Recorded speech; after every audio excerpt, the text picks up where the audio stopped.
There we go. Hi everybody, this is Joshua Kirk back with you once again, and it's time for episode 4 of Album of the Day, and as you can see, once again, I'm in a different location here to do this video, other than, my bedroom. Just like the last one where I was in a hotel room, I'm here on my parents' bedroom, because a friend is staying over, sleeping in my room, and sleeping here in my parents' room. Just letting you know that, since I didn't want you to get confused once again. So now I'm gonna move on to episode 4 of Album of the Day.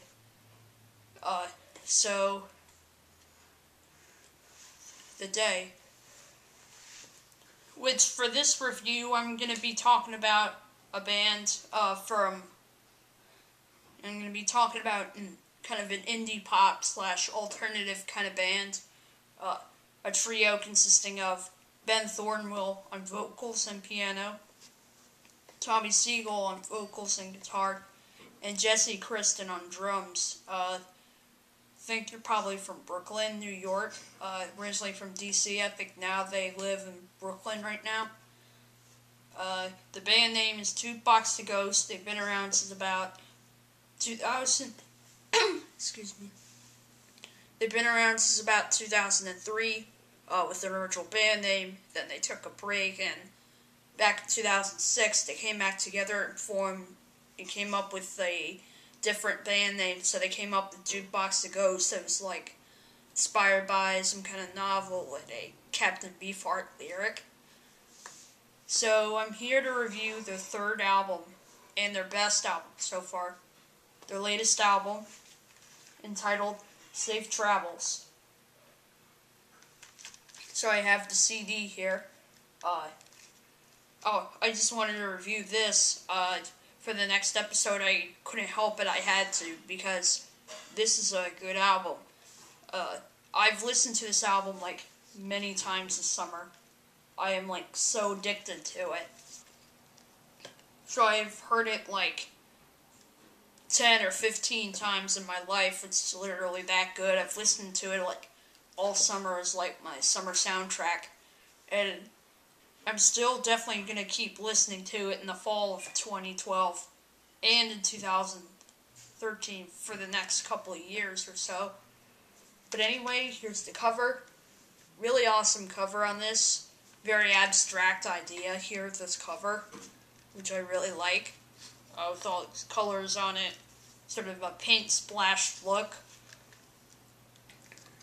So kudos for Roc Records for making this cover art for this album.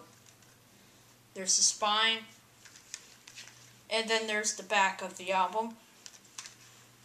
The songs on here, there's 13 tracks on here. The songs on here are Somebody, Oh Emily, At Last, Say When, Don't Let Me Fall Behind, Dead, Adulthood, Ghosts in Empty Houses, Devil's on Her Side, All for Love, Man in the Moon, Everybody Knows, and The Spiritual. Usually a Jukebox the Ghost album would have like 12 songs. Like the first two albums, their 2008 debut, Let Live and Let Ghosts, and their 2010 sophomore album called Everything Under the Sun, which has been getting very successful reviews from critics. They both had 12 songs on them, and Jukebox the Ghost has been touring a lot, so that's why I was kind of confused about where they're from, since they pretty much traveled a lot. They don't really have that much of a home now, since they've did over 100 shows since Everything Under the Sun came out. So they pretty much tour more than any other band in the world does. As I said, the album is on Roc Records. Very good, small record label. And then there's the inside of the album. More artwork here. And let me show you. This is the CD itself. Pretty much has some of the same artwork used on the front cover of this album, but I still like it anyway. Underneath it, really awesome artwork.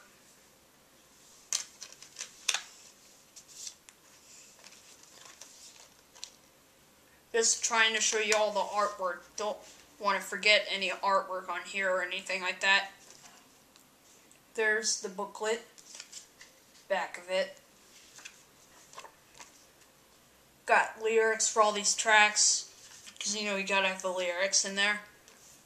Sort of epic proportions going on in the pictures with the clouds and the ladders and all these different colors that this looks so beautiful.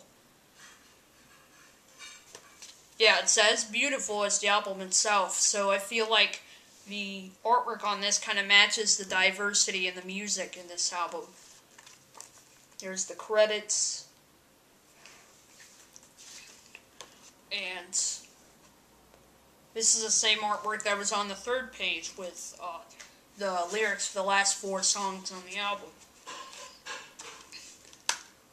So yeah, the album, what I love about it is that it's catchy, quirky, and very upbeat, just like a lot of Jukebox the Ghost's music is.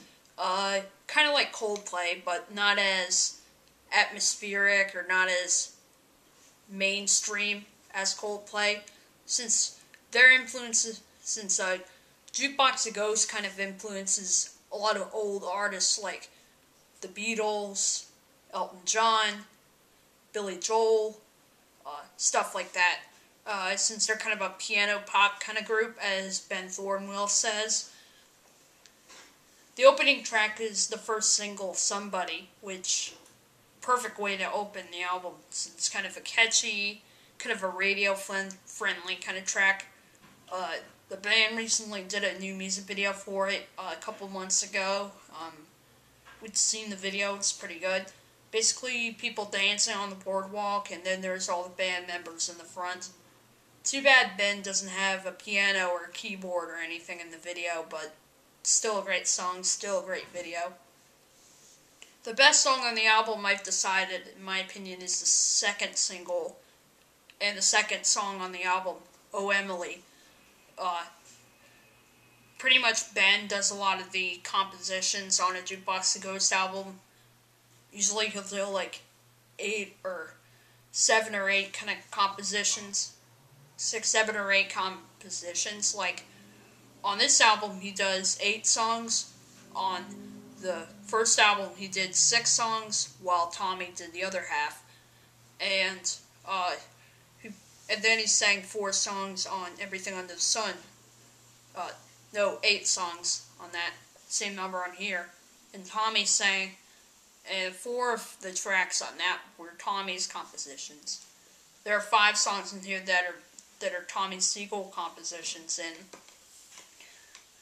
I will say that this is the best song on the album because it's a really cool, catchy, upbeat, kind of synth-driven kind of song. Not too glossy like a lot of pop music is these days.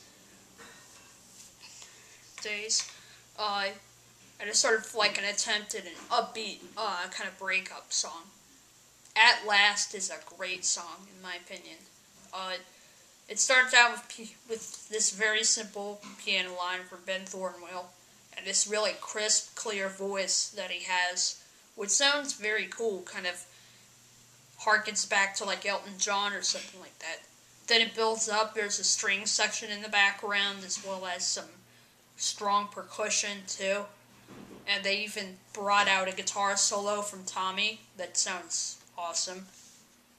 Say When, once again, is kind of a catchy, upbeat, poppy kind of track. That's kind of a song about... This album is also different, as well as sounds like Jukebox the Ghost, which is very, very important to a Jukebox the Ghost album for me, at least. Like, there's very personal lyrics in here, instead of just some making up stories, kind of being like a narrator of a story. Also, the style on here is a little different. Like, they use different instrumentation on here that I didn't expect to hear on here, but sounded awesome. Like, there's some accordion, banjo, some extra kind of drum machine kind of matched with the actual drums in Kristin, which sound very tough. Like, I could totally imagine Animal from the Muppets playing the drums when it comes down to the monster drums that Kristin does for the group. And like xylophones and different synths and guitars and stuff like that. And then there's a string section on like 4 of the tracks, including At Last, the song that I just mentioned earlier. Don't Let Me Fall Behind kind of sounds like could have been a song off of Everything Under the Sun or something like that.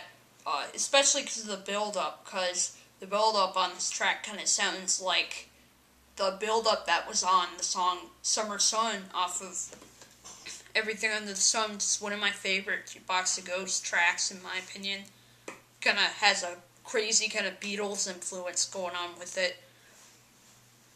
And my second favorite song on here is the song Dead. That's definitely the song that I'm definitely going to be revisiting from this album the most. This is on the more creative side, I guess you could say, because there's some diverse production on here, since Dan Romer, who's worked with a bunch of people like Ingrid Michaelson and stuff like that, produces the album.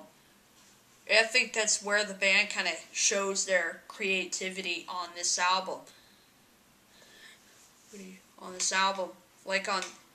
Particularly on this song, there's like a very spooky, kind of ghostly drone noise in the background, matched with a very boyish croon from Tommy. That it builds up, kind of getting more climatic, and the song just sounds amazing. It's amazing. Like, this is kind of on the more creative side, since it's a pretty dark track.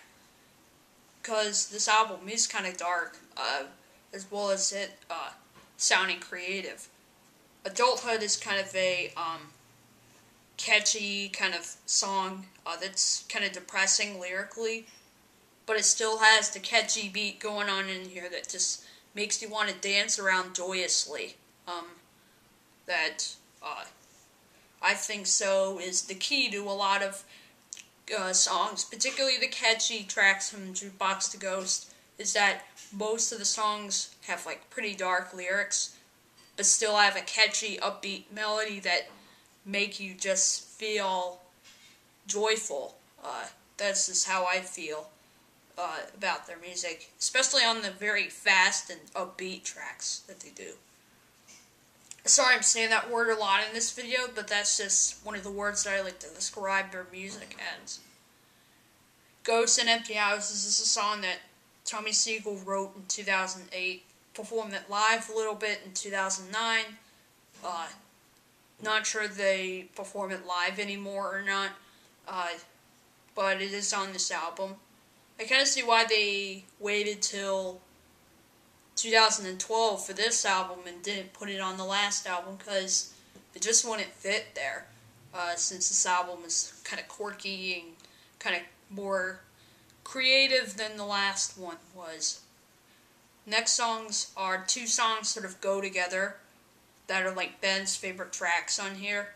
Devil's on Her Side and All for Love. Both kind of ballady structure going on here. And All for Love is a beautiful track, in my opinion. I actually like this half better of the kind of the prequel thing going on here than Devil's on Her Side, because it's a little more straightforward, a little more like ballady kind of structured kind of thing. Especially the balance of the piano and the strings on this. Basically, there's a mix of piano, synth, guitar, bass, and drums.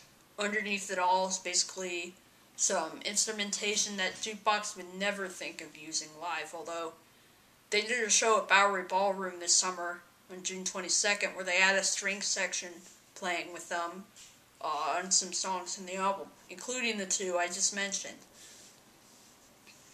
Man in the Moon is kind of like Tommy's ode for being homesick, since Jukebox the Ghost tours a lot, so I kind of see why they wrote a song like this that put it on this album. It's kind of a acoustic ballad kind of thing, kind of a strummy kind of tune, with an orchestral assemble going on, like a Chamberlain keyboard here. But other than that, it's basically like very minimal instruments. And it's a beautiful track, in my opinion. Everybody Knows is once again, what a great song it is.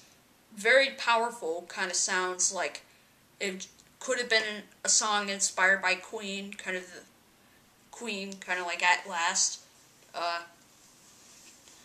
Since they've got a kind of a Queen-inspired string parts, as well as a Queen-inspired guitar solo that sounds so cool that I didn't expect to hear, but sounded awesome. Like, although this album came out on June 12th, 2012, I didn't get it until like June 23rd, just 11 days after it was released. But I got to listen to the entire album, kind of do a leak of it, on Sunday, June 17th, and it just made me get so stoked to get a physical copy, so it was worth it. And then it closes on kind of a soulful note, kind of a soul R&B kind of sound with the spiritual, kind of a soul influence kind of song, kind of like Billy Joel, especially with all the backups that Ben Thornwill's recorded. Like, you can hear the extra backups he recorded in the background of this track. Overall, I think this album is great. Every song on it is really good. I don't think there's one song on here that I don't like. Just all of it sounds really good. My favorite track on here is Oh Emily. Second favorite is Dead, because that song I think I'm going to be revisiting a whole lot more than Oh Emily, in my opinion. Some other songs that I really liked on this were included songs like At Last, Somebody, Don't Let Me Fall Behind, Say When, Adulthood,